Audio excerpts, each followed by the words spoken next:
Hi, welcome everyone.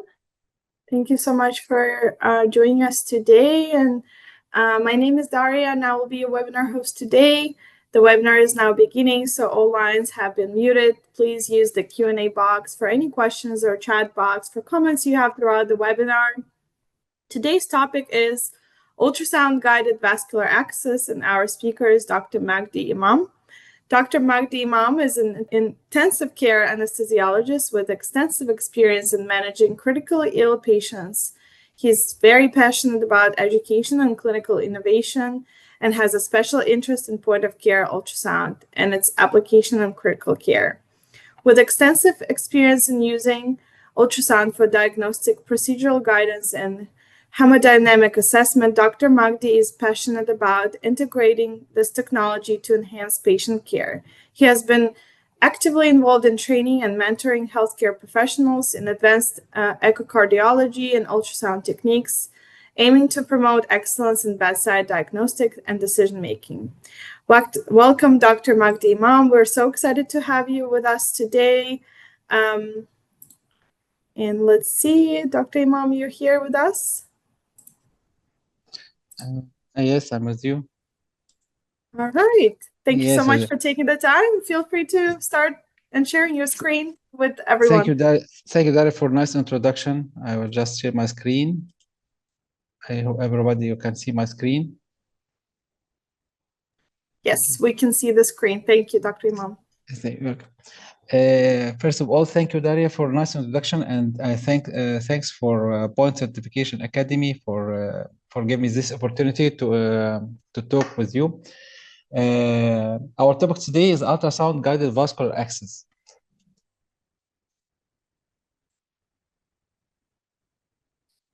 First of all, I have no conflict of interest to clear. Our objective today from this webinar, we are going to talk about ultrasound guided vascular access. So first, our objective preparation prior to procedure, normal ultrasound vessels appearance, review of indication and contraindication of central line placement. And we are talking here about central line, especially central line with ultrasound, because this is the most used technique in vascular access to insert central line with ultrasound guided. Of course, we can use it in other like peripheral vascular, but mostly it will be used in central line. So we'll concentrate a little bit on central line placement with ultrasound. Our objectives also include review of guidelines for prevention of intravascular catheter-related infection, which is important topics, and ultrasound have a role in it. And we are going to talk about basic approach, either it's a short or long access, static versus dynamic method, technique of ultrasound guided vascular access, and some pitfall and tricks in ultrasound guided vascular access. So first of all, we'll just refresh our memory. What is the indication of central line vascular access? Of course, as we all of you know, I notice you are all almost nephrologists, intensivists, anesthesiologists, pediatrician. So this is a basic information. So the indication is hemodynamic instability that require vasopressor support. We cannot give it in the peripheral line. Need for hemodynamic monitoring, like central line. Need to install hyperosmolar agent, which can be irritant to peripheral nerve. Inadequate peripheral IV access. Initiation of high fluid volume extracorporeal therapy, like CRRT and renal replacement therapy. Initiation of multiple infusions that may be incompatible with peripheral IV. Mass transfusion protocol in patients with inadequate peripheral access. Venous intervention, including inferior vena cava filter, thrombolytic therapy, transvenous cardiac pacing, and so on. So we talk about indication. So what is the contraindication? Of course, as this is the basic information, we have absolute contraindication, like active skin or soft tissue infection, anatomical distortion at the site, including implementable or hard or device like pacemaker, hemodialysis catheter, vascular injury proximal or distal to the site of catheter insertion. This is absolute contraindication. So what is the relative contraindication? Coagulopathy, INR more than 3, thrombocytopenia, platelet less than 20,000, incooperative patient, distortion of landmark by congenital anomaly or trauma, and morbid obesity. Here I have to stop a little bit So ultrasound will not help us in absolute contraindication, but it can help us in relative contraindication. Actually, with ultrasound, we can overcome all the relative contraindication, of course, except of uncooperative awake patient. So coagulopathy, INR more than 3, it is relative contraindication, but with ultrasound, it's not a contraindication. Thrombocytopenia is the same. It will not be a contraindication with the ultrasound guide. Distortion of anatomical landmark, it will not be an obstacle for ultrasound. And morbid obese patient, it is indicated to use ultrasound in morbid obese patient for vascular access. So selection of, we'll just review a little bit about central disease control and prevention recommendation. So selection of central catheter and site. So what is the CDC recommendation? They recommend weight the risk and benefit of placing a central venous device at recommended site, and you have to weigh the balance between infection and mechanical complications. So if we have mechanical complication or you are not comfortable with insertion of central line or, for example, subclavian, so you can go for femoral line, you can go for internal jugular, whatever. But usually they prefer subclavian central line, ultrasound guided subclavian central line. And this is category 1A. What's the meaning of category 1A? Category 1A meaning it is a strong recommendation supported by high quality of evidence. Also, they recommend avoiding using femoral vein for central venous access in adult, and this is also category 1A, strong recommendation supported by high quality of evidence. Use of subclavian site or central line rather than jugular or femoral in adult patients to minimize the risk of infection. And this category 1B, there is still strong recommendation supported by moderate quality of evidence. So here is our point. Use ultrasound guidance to place central venous catheter if this technology is available to reduce the number of cannulation attempts and reduce mechanical complication. And this is category 1B. So central line, so ultrasound is recommended by CDC for insertion of central line, and this recommendation is category 1B. Another recommendation, promptly remove any intravascular catheter that is no longer essential when adherent to accepted technique cannot be ensured, for example, in case of emergency. So the central line should be removed within 48 hours and to be replaced if you still need the central line. Of course, there is a recommendation about hand hygiene and aseptic technique. Perform hand hygiene procedure either by washing hand with conventional soap and water or with alcohol-based hand rub. Maintain aseptic technique for insertion and care of intravascular catheter. Sterile gloves and sterile gowns and sterilization of the feet in this category 1A. Maximum sterile barrier precaution and skin preparation. Right nowadays, all of us are using chlorhexidine more than 0.5% chlorhexidine brush with alcohol before central line venous catheter, and you can use alcohol swab in case of peripherally inserted line. Also, we're still in the CDC recommendation about the duration or about the choice of venous access device according to the duration. So, in case of venous access device, recommendation for infusion of peripherally compatible infusion. So it is compatible infusate, like normal saline, like ringer, like antibiotic. So if you expect the duration is less than 5 days, so you can insert peripheral line, simple peripheral line. No need for ultrasound here. But if you extend the duration, will be extended more than 2 weeks or around 2 weeks, more than 1 week to up to 2 weeks. So you will use ultrasound guided peripheral IV catheter. So what is the difference between peripheral IV and ultrasound peripheral IV? And this can stay for maximum 1 week, and this can extend to 2 weeks ultrasound. It is still a peripheral line, but what is the difference? Because usually we are using the ultrasound to insert in the peripheral vein, in the deep peripheral vein, like basilic, like brachial. We are not using for dorsum of the hand. So it can be stay more deeper the vein, so it is the line or the peripheral line can stay longer. So in case if we expected around 5 days or 1 week, you can use peripheral IV line. More than around 2 weeks, you can use ultrasound guided peripheral IV catheter.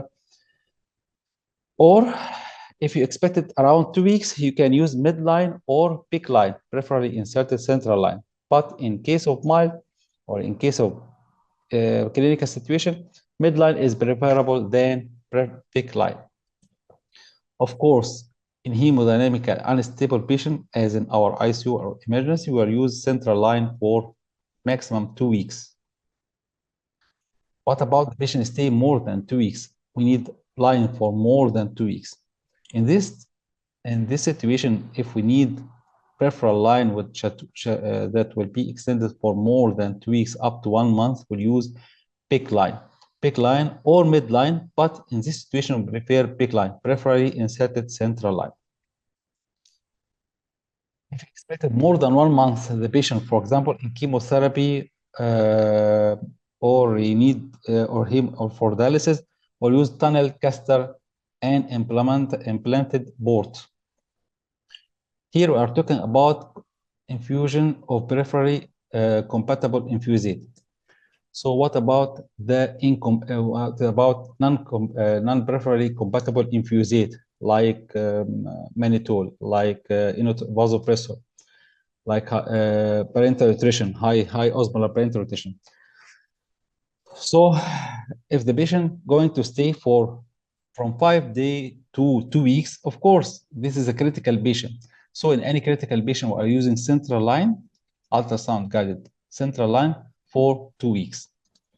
But if the patient extended for more than 2 weeks, for up to 30 days, 1 month, we'll use PICC line is preferable, and PICC line can be extended more than 30 days in some literature. No preference between tunnel catheter and PICC line, and in some cases you can use tunnel catheter if expected more than 15 days. Okay, so now back to our topics, the ultrasound guided vascular access. First of all, preparation prior to procedure, and this is a very important point.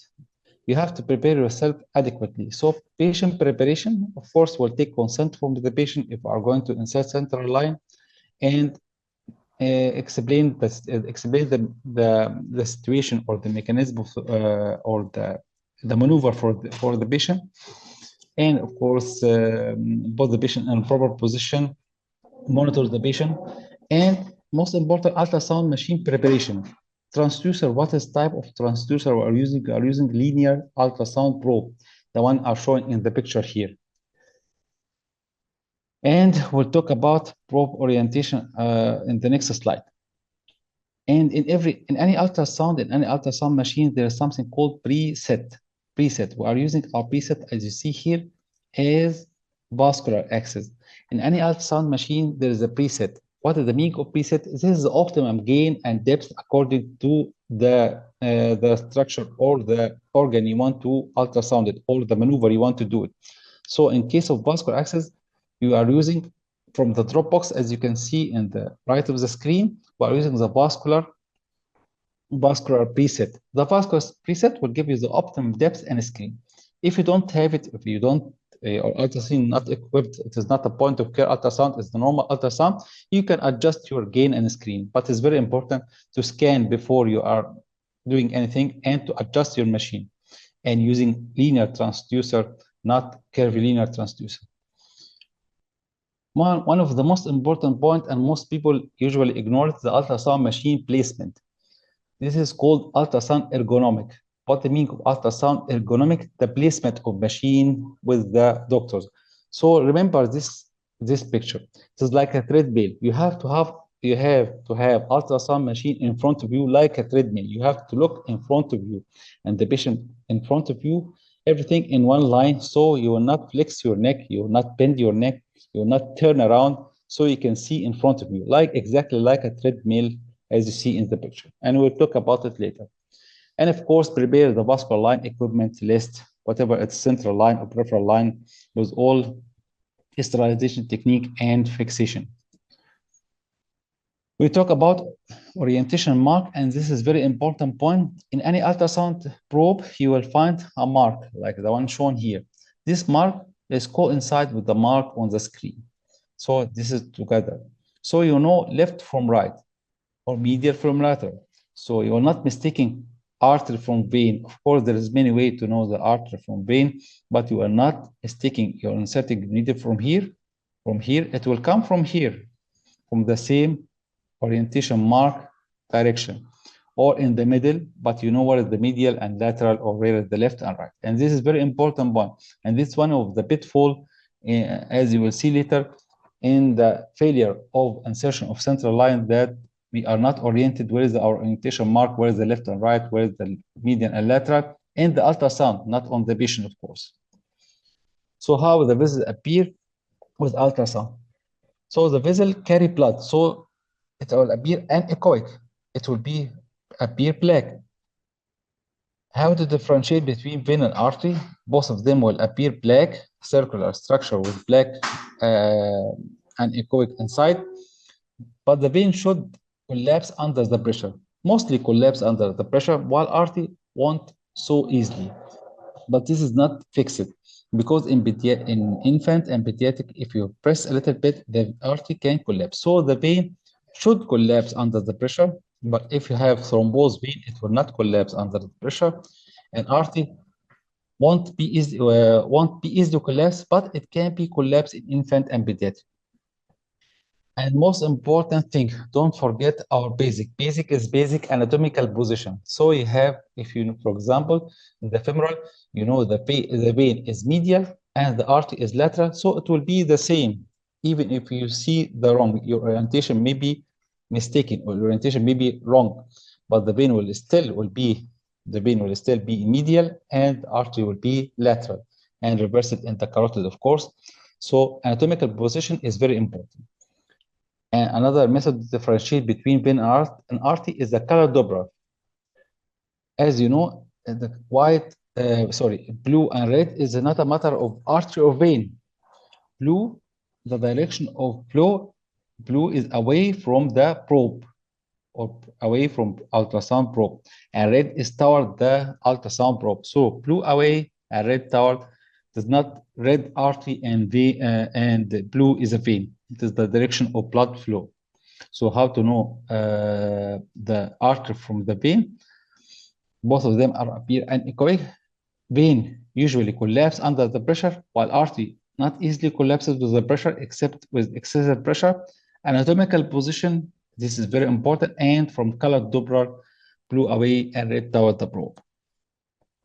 How to approach the visible ultrasound? We are talking here about peripheral and central line, but we are concentrated a bit on central line because ultrasound usually used in central line insertion. In general, there are two approaches to the vessel: longitudinal or long axis in plane, and transverse or short axis out of plane. Longitudinal plane or longitudinal long axis in plane, the needle is aligned in the plane of thin ultrasound beam, allowing the visualization of entire whole shaft of the needle from to the tip, as you can see here in this picture. So this is long axis. So the long axis of ultrasound is coming with the long axis with the needle. Transverse or short axis out of plane method, the ultrasound beam transect the needle. At the picture here on the left, on the right of the screen, and the needle tip or the shaft is observed as a spot in the image. You will see it now. So in general, there is another approach which is called oblique approach, but the basic is longitudinal or long axis in plane, and transverse or short axis out of plane ultrasound guided vascular axis. We'll start with the transverse short axis out of plane. Why we'll start with this one? Because it is easier to find the vessel in short axis out of plane. It is appear as a circular, and you can apply your pressure to differentiate between vein and artery, and documented this is the vein. So first, transverse short axis, easy to find the vessel in short axis. Even if you want to use the long axis, which is easier, of course, logic, you have to start with short axis, and then you will rotate your probe to reach the long axis. So in any vascular axis, we'll start, with exception, of course, In any vascular, we'll start with short axis, and then we'll rotate our probe to get the long axis. So short axis is very important, or outer plane. And you can scan across the vessel to see the path of the vessel. The vessel is continue, not continue. And you can see and examine the wall of the vessel. It is atherosclerotic, it is thin, and you can estimate the depth also. So from short axis, you can examine the vein, you can examine the collapsibility of the vein, you can see the whole path of the vein, and you can estimate the distance of the vein from the short axis. How will insert it now? There's something, how to insert the catheter. There's something called creep method, okay? So our outer plane, starting from the left of the screen, the A. So we'll identify the vein, and we'll use the orientation mark to know the left from the right. We'll put the needle. You will see the needle tip as a spot, and then you will slide your probe, slide your needle, slide your probe, slide your needle, slide your probe, slide your needle, or push your needle, sorry. This is called creep method. So again, you put your probe, and you will see the tip of the needle as a spot. You will slide your probe, push your needle, slide your probe, push your needle, slide your probe, push your needle until the needle tip will be inside the vessel. As you can see here, this is a transverse short axis or creep method as is demonstrated here. So I put my ultrasound probe. I can see the tip of the needle. I'll slide. I will not see it now. I will push. I will see it. I will push and see it, and so on. This is called creep method until you see the needle tip inside the vessel. 2 round. So it will be 2 round. And then you can rotate to have the long axis. But this is short axis, and in many situations you don't have except the short axis. Longitudinal axis, it explains itself. So you align your probe with the needle, with the vessels, and you can see the whole shaft of the needle penetrating the vessels. It is easy, of course, but in some situation, and in many situations, as you know, for example, in pediatric, you don't have the luxury to have the longitudinal axis. But here's a very important point. You have to align your whole probe with the line of the needle.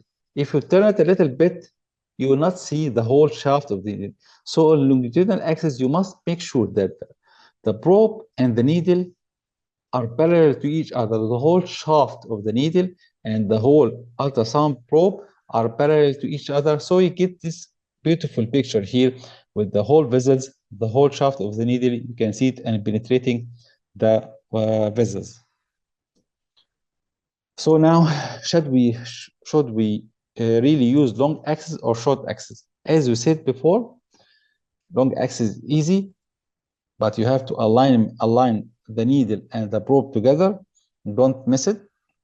But in some situations, you don't have it, and you will not examine the vessels, of course.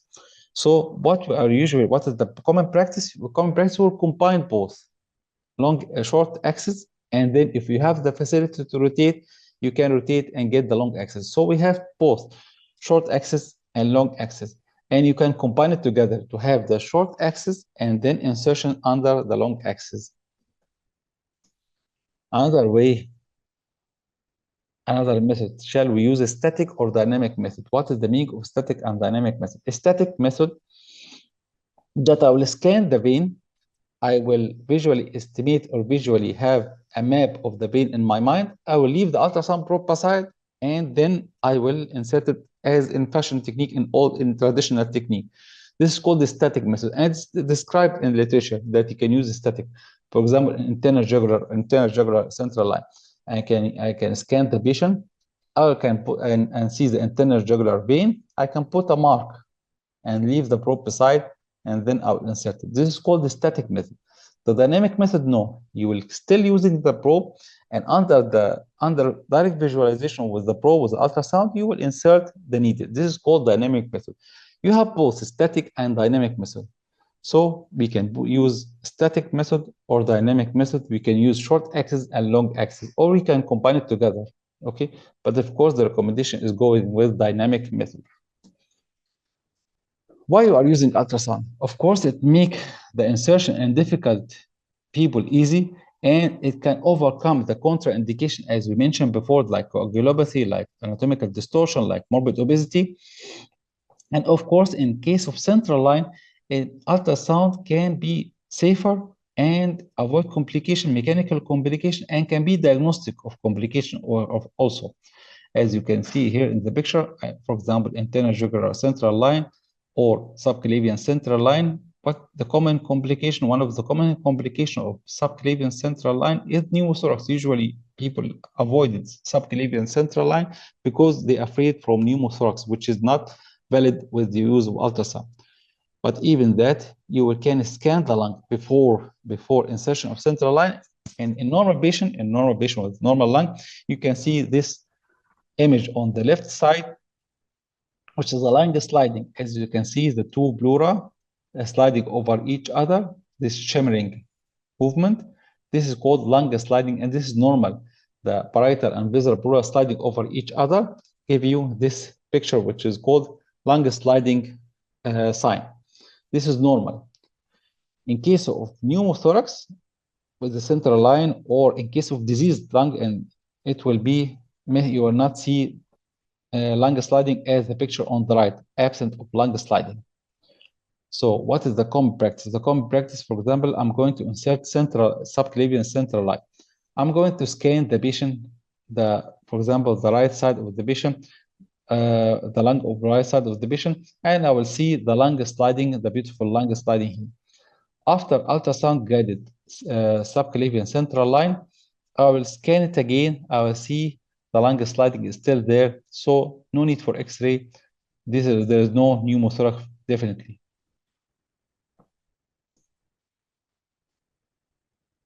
To another helpful point with using of ultrasound in vascular access is to make sure, for example, in central line that the central line is in place. How you can do that? But in this view, you have to change the probe to cardiac probe or to curvilinear probe. You can inject irrigated saline or normal saline with a push in the one port of on one port of the central line, and with the cardiac probe in subxiphoid or subcostal view, you can see the fluid coming from the right atrium to the right ventricle, as you can see here.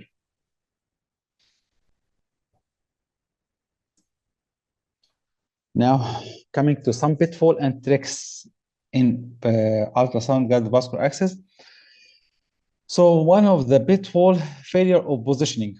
What we talked about earlier, the ultrasound ergonomic, and this is one of the, in my practice, in my opinion, is up to 60% of the failure of ultrasound guided vascular access insertion is due to ultrasound ergonomic, wrong ultrasound ergonomic. So the ultrasound screen is positioned in such a way that the provider has to turn significantly to see the screen, or has to lean over such that they are looking up to the screen, resulting in a challenging ergonomic. So remember, position yourself adequately, position the patient adequately, and position the ultrasound in front of you. And always remember the treadmill arrangement. So you are seeing you are here, you are seeing the ultrasound in front of the screen in front of you, and the patient down here. So this is the proper ultrasound ergonomic. Another pitfall and tricks, failure to identify the vein location and course. So the provider or the doctor can identify the vein. He can see it with ultrasound, but during insertion, he cannot see the needle tip. Why? Because he lacks orientation, screen orientation or probe orientation, and he's away from the midline. Usually, there's a line here, any ultrasound coincide with the midline in the screen. So make the vein in the middle of the screen, no left from right, and insert it in the middle of the screen. So this is one of the failure, screen orientation, and usually keep the target structure in the middle of the screen, and usually estimate the distance. For example, you can measure the distance from the top of the screen to the vein. It is 2 centimeters. So expected after 2 centimeters, you have to see the blood coming in the cannula or in your syringe. Another common pitfall, which is natural tendency for all of the doctor, looking for blood flush. It is natural tendency, but you have to resist it. So in all of us, when we insert the peripheral line or a central line, we are aspirating, looking for backflow of the blood. In case of ultrasound, don't do like that. Keep looking at the screen after puncturing the skin. Keep looking at the screen until you make sure that the whole needle or the needle tip is inside the vessels, and then aspirate to make sure that you are inside. Don't aspirate early. If you aspirate early or continue aspirating while you are pushing and setting, you will lose the orientation, you will lose the vein. So in ultrasound, don't aspirate, keep looking at the screen, as we said in ultrasound ergonomic, until you see the tip of the needle passing through the vessels, and then start to aspirate to see the blood. Another pitfall and tricks, which is I cannot see the needle tip. In longitudinal axis, as we mentioned before, sometimes you cannot see the needle tips. Even in short axis, you cannot see the spot of the needle. Why? Because, as you know, acoustic return is maximized when the needle sits perpendicular to the ultrasound beam. Since sound wave can be reflected directly backward to the probe with an angle of incidence of 0, so when placing an IV in short axis, for example, transverse view, tilting the probe a little bit slightly away from the operator to make it perpendicular to the needle so you can see the whole shaft of the needle. And this is applied also in the longitudinal axis. On longitudinal axis, you have to tilt the probe a little bit so you can see the whole shaft of the needle. Another common pitfall and test, which is I cannot see the needle tip. Usually in the beginner, when using the ultrasound guide, for vascular access, they are usually feeling a little bit soft with the needle insertion. So usually inserted in the skin, they are not passing the subcutaneous and start to looking for the needle tip. You will not see the needle tip. You have to make a good puncture to the skin subcutaneous tissue until you reach subcutaneous tissue above the vein, and now you can scan and to see the vein. Don't puncture the skin or the dermis and look for the vein or for the needle. You will not see it. You have to dip a little bit, make a good grip or get a good pressure to see the needle passing, and then in subcutaneous tissue, and then start to move your probe to see the needle tip. Another pitfall, I cannot see the vein. This is very common usually in infant and pediatric. Why? You cannot see the vein with the ultrasound because you are applying too much pressure with the transducer, so you are collapsing the vein. So start with the superficial, very superficial, and don't apply pressure. Just apply pressure to check the vein if it is collapsible or not, and differentiate between the artery and vein to see the artery is pulsating, and then relieve your pressure during insertion of the needle. And as we mentioned before, the best technique is to combine short axis with the long axis if possible. If not possible, you have to choose between short axis and long axis. Some pitfall and tricks, especially in subclavian central line insertion. I'm concentrating here a little bit about subclavian central line insertion because this is a recommendation of CDC in central line to insert subclavian preferable more than internal jugular, and of course preferable more than femoral for the sake of infection. So in subclavian, you start laterally, as you can see in the picture, and then move medially as much as you can until you see the shadow of the pleura or the lung sliding. And then you can use between short axis and long axis. In long axis, you will see this beautiful view. Pectoralis muscle, subclavian vein, first strip, and down subclavian, you can see the pleura, lung sliding. Never cross this line. Never cross this line. If you never cross this line, for sure, I'm sure you will not have pneumothorax.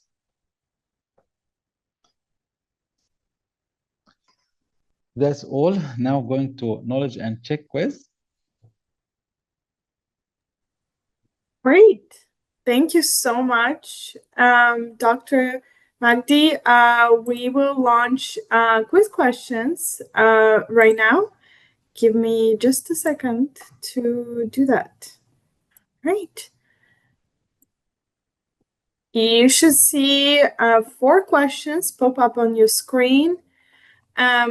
So feel free to respond to those questions, and we'll take some time to discuss that once you guys submit your responses. But yeah, I'll give you about 2 minutes to submit your responses, and also feel free to submit your questions into the Q&A box on your screen so we can definitely go through them once we are finished with the quiz. Should I stop my screen, sharing my screen? Yep, okay, yeah, sure. I see people are responding. We have about 25 out of 100 who joined us responded to the question. So feel free to take your time. I'll give you another minute. But I see people are definitely engaged with the quiz.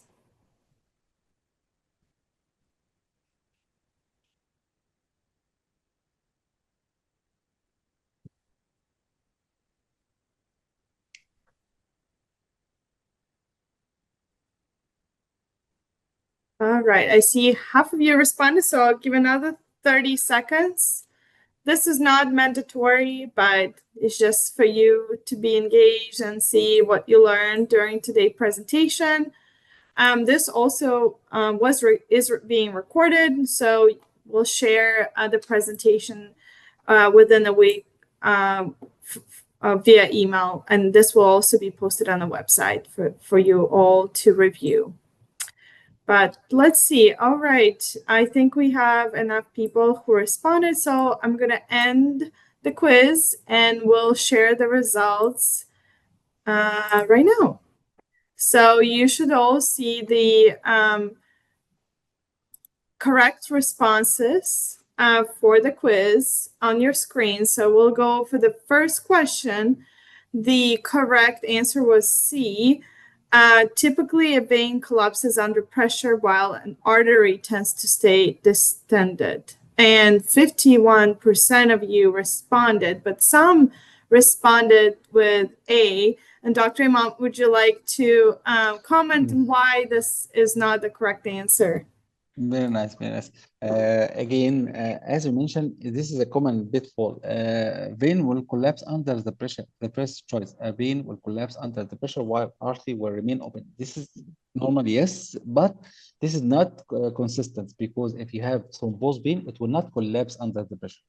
Okay, and the artery will remain open, yes, but if you have infant or thin artery, it will collapse. So the correct answer, typically vein collapse under the pressure, typically, while the artery tend to stay distant.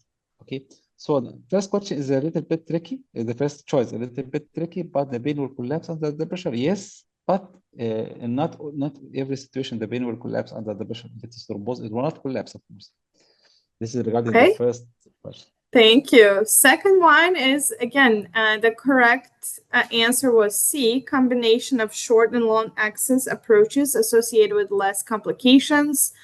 I think majority of people got it right. Some nice. chose A and B, but I think majority got it right. Yes. A combination of and then oh, go ahead. Yes.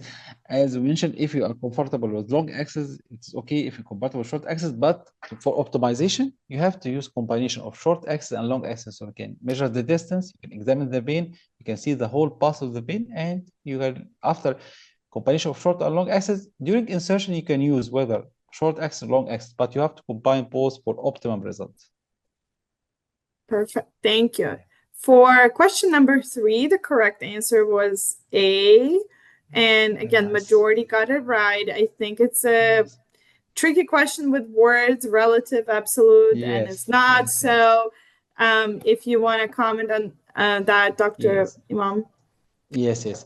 As you mentioned, this is a relative contraindication in normal situation. Without the ultrasound, before the ultrasound, coagulopathy INR more than 3 or platelet less than 20,000, it is a relative contraindication. Usually, you need experienced one. But now with ultrasound, it's not anymore a relative contraindication. Even, of course, it's not absolute contraindication from the beginning, but with ultrasound, it is even now not relative contraindication. Thank you. And for number 4, I think this is very Simple interesting, but a lot of people got it wrong. So very strange, very strange. So let's see. Everyone chose the first A, the color and Doppler dependent direction of blood flow. And then the correct answer was venous blood usually appear blue. No. Usually, sorry, this is maybe my mistake. What is the choice? They choose the color and Doppler depend on direction of blood flow, right? So the correct answer is the first one? Yes. Yes, it's the Okay. color. So then everyone got it right. So Yes, never yes, of course, mind. of This course. maybe that Yes. was something on the back end. Yeah, All right. maybe. Well, thank you so much, everyone, for participating in this quiz. Everyone did great. Now we will move into the Q&A portion of our presentation. And then I'll also launch another just a poll for you guys. Feel free to do it while we are going into the Q&A. This helps us to plan our future webinars, but I'll leave it open for everyone. But let's see for our first question in the Q&A box. We have John is asking if creep method is in a standardized term. He's saying that you've heard various terms, needle guiding, Yes, sequential needle tip tracking, but curious if there's actual term for this technique. Yes. Very nice question.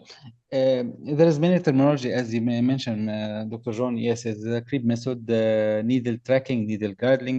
Yes.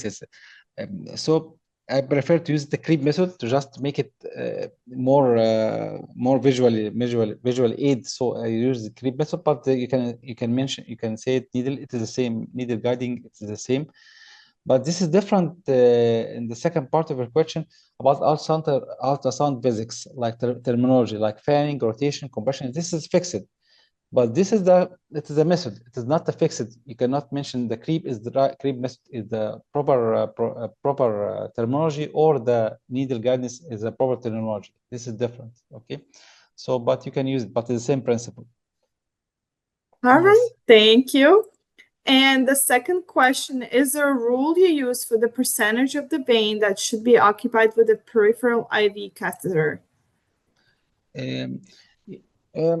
This is beyond our discussion. Yes, of course, there is no fixed ratio in the literature. Usual literature, there is no fixed ratio, but there is, for example, as in peripheral line, especially pediatric pediatrician will know this, you have to choose the proper size catheter for the proper vein for the age. But this is one of the advantages of ultrasound, really one of the advantages of ultrasound. And it happened in real life too much. For example, you want to put central line in femoral vein or subclavian vein. And after you examine the vein with the ultrasound, as you mentioned, you have to examine the vein. You see the diameter of the vein is very small. So you're not occupied with the ordinary central line. You would use a little bit smaller size. So the catheter, of course, it depends on the age, on the size of the patient, and there is many formula. But with ultrasound, you can estimate it, and you can take the dimension. For example, you can take the dimension of the circular, for example, 2 centimeter. You can estimate this catheter will occupy whole the vein, or this catheter is larger than the vein or smaller than the vein, and you can choose. Yes. Great, thank you for sharing. And then another question was just submitted: central venous catheter, how to get an idea about the size for different sites? How to get an idea about the size of different site. It is the same, like I mentioned. If you talk about the width of the catheter, you examine the vein first. Of course, there's, for example, the adult. If we're talking about the adult, we have adult central line, which is 18 French. We have the 4 French for pediatric, and I think we have I don't remember the third one, but for infant. But we have different size. But you can examine, for example, if you examine the subclavian vein or internal jugular and you see it is small, you can use a smaller size or larger size. You cannot use larger size, of course, but you can use a smaller size, for example, pediatric one, because it's very small. or to avoid it and go to other sides, because we examine the both internal jugular and find this one is a little bit smaller, this one is larger. I will not insert it, the ordinary adult, in the smaller one. I will set it in the left side. So this is the way. If you talk about the length of the length, there's a mark. Of course, you know, 20, we're not exceeding 20 or 15 from the left or right. So there's a mark, and you can in advanced, you can track the catheter and see where it is exactly, where does it stay. And as we mentioned, we can inject irrigated saline, and you can see the catheter tip, how long it will take for the irrigation saline to come to the right atrium and right ventricle. This means that the catheter tip is now in inferior vena cava. If it's coming very early, this means the catheter tip is passing in the right atrium. Okay, thank you. Thank you. And then we have a question from Sheila: how to identify lung sliding in case of make sure no pneumothorax? Very nice, very nice. Okay, Dr. Sheila. If you put the probe directly as in lung ultrasound course, if you put the probe perpendicular to the lung, perpendicular to the thorax, sorry, to the chest, you will see with the translinear probe, you will see the lung sliding over each other. Okay, this is the normal finding of the normal lung. If there is new pneumothorax, there is no lung sliding to be fixed. And if you take the lung ultrasound course in the M mode, you will find what is called barcode sign. But anyway, you will not see the lung slide. Okay, so we are inserting central line or central line, mainly subclavian, for example. You are going to scan the patient before doing anything. You will scan for the lung, and you will see the lung sliding now. And after, with perpendicular probe, and then after insertion of central line, you will scan again. You are still seeing the lung sliding. There is no pneumothorax for 100%. But for example, if there is missing lung sliding from the beginning, for example, in patient with ARDS or patient with pneumonia, or diseased lung, diseased pleura, there will not be lung sliding from the beginning. You will put your probe, you will not see lung sliding. Insert central line, okay, and lung sliding will be still missing. Now, in this case, you have to do X-ray. Now, in this case, you have to use the X-ray. Anyway, traditional or learning or traditional method in many hospitals and in our teaching, you have to do follow-up with the X-ray. But this is a quick method. You will use ultrasound to make sure there is no pneumothorax. Thank you, Dr. Imam. Thank you. And then if you guys want to learn more about lung ultrasound, we do have an online course available with the Academy. We go very extensive information about how to scan. So feel free to check this out. We'll be more than happy to share some information as well for you. But I don't see any more questions being submitted. We do have a little bit more time. So I'll give another 2 minutes for everyone to submit. Actually, I see it in the chat. Any helpful tips for using ultrasound for peripheral IV access? Yes, Vera. If you remember my first few slides, yes. If the vein is visible, for example, we are talking about the dorsum of the vein or the cubital, and you can see the vein, there is no way and usually using ultrasound for difficult cannulation or difficult vein or central line and so on. This is why I'm concentrating in this webinar or this presentation on central line, because you will not see the deep vein. So ultrasound usually used for deep vein, not for dorsum of the hand or peripheral line, except in case of difficulty. So to use it in the peripheral line, which is visible by the eye, your eye is better than the ultrasound, of course. You don't have to use the ultrasound in the dorsum of the hand. But in case of deep vein, for example, brachial or axillary, you can use the ultrasound, of course. This is one of the indication of using the ultrasound in vascular access. Okay, I see here one question. Could you please comment on the oblique technique or internal jugular vein axis? Yes, it's the same. Internal jugular venous axis is the same. It will be a short axis. Mainly, it will be short axis. This is a question from Alder, I think. Usually in the internal jugular, we're using short axis. You don't have the luxury to rotate the probe to have the long axis, except if you are going to insert it very high. So in jugular vein, usually insert it in short axis. And you can use also the static, as we mentioned before, or dynamic method. What about the oblique technique? Yes, oblique technique, there is another way, as I mentioned, there's the short axis, long axis, and oblique technique. But oblique technique is not applicable that much. It is a individual variation. But what is common and what is easy to insert the vein at the eventually, which is important for us to put a catheter inside the vein, is either short axis or long axis and combination of them.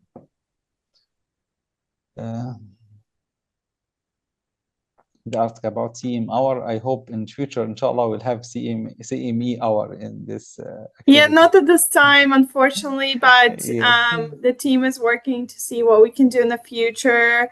You guys still have a little bit more time to submit questions. Other than that, if you decided to, I see can we have access to other courses in ultrasound? So I shared a couple of links in the chat with you. We do have an extensive online library that is free of other webinars that you can check out on our website.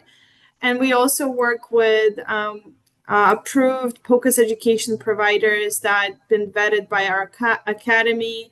You can check out their training offerings. There's online offerings as well if you are interested. If you're interested in learning POCUS lung ultrasound, we do have that course available as well from the academy. And of course, POCUS fundamentals. A certificate is also helpful to learn basics of ultrasound if you're interested in that. But if you guys need more resources, feel free to reach out to us. We can definitely make some recommendation. And Dr. Imam, if you have any recommendation on resources, let us know. Of course, POCUS Certification Academy is a very useful resources for learning the ultrasound. Of course, it's very useful. And you have many books, for example, the point of care ultrasound in emergency. There's many books. But my personal recommendation, as I learned, you have to go formally. This is my recommendation, my personal recommendation, but it's up to you. Through, for example, POCUS Certification Academy, at least you know the basic of ultrasound physics and nephrology, and then you can upgrade yourself with the simple technique like lung ultrasound. You can go through POCUS or cardiac ultrasound and so on. Actually, take it personally for me, spend money on learning ultrasound. It's very important to know it from expert, and you have to learn it adequately. I saw many people using ultrasound, they are using in the wrong technique. If wrong technique, it will be more harmful than using it will be more harmful than using the ultrasound without ultrasound, sorry. Definitely. Thank you, Dr. Imam. Thank you. And let's see if there's any other questions. I think there's a question. What will you recommend for beginners, how they should start using it? So I think for learning, definitely start with fundamentals as we talked about it, and then go into a specific clinical area of your choice that you want to explore, and then focusing on understanding where you will implement ultrasound as part of your practice, and just focusing on simple techniques first, right, Dr. Imam? That would be a recommendation from what we see from the experts here. But Dr. Imam, feel free to add on. Yes. And anytime. If you need any help or anything, I'm here at any time. You can contact me.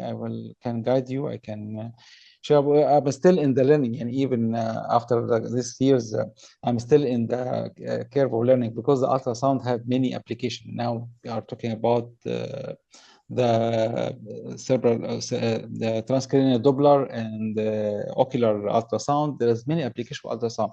So again, as Daria say, you have to start fundamental to know the nephrology. Physics is very important. Many people jump directly to the cardiac. No, you have to know the nephrology. You have to know the terminology, and then you will build up your experience step by step. Okay, we have a question from Sabina. What is your opinion on gastrocnemius thrombus, and can we treat it in SNF or have to send to ED for heparin or any other blood thinner? I just read it, but I don't understand. I'm sorry, but I don't understand the question. Yeah, I feel like this is a bit outside of what we cover. So if I can definitely go to one of our clinicians to see what you mean, Sabina, but feel free to email us in POCUS@intellius.org as well. Let's see. I think this is all of the questions. So thank you so much, Dr. Imam, for your time, for your presentation. We are very grateful for your presentation. So everyone, this was recorded and will be available within a week. So we'll email you with the link to rewatch the presentation, and it will be available on the website.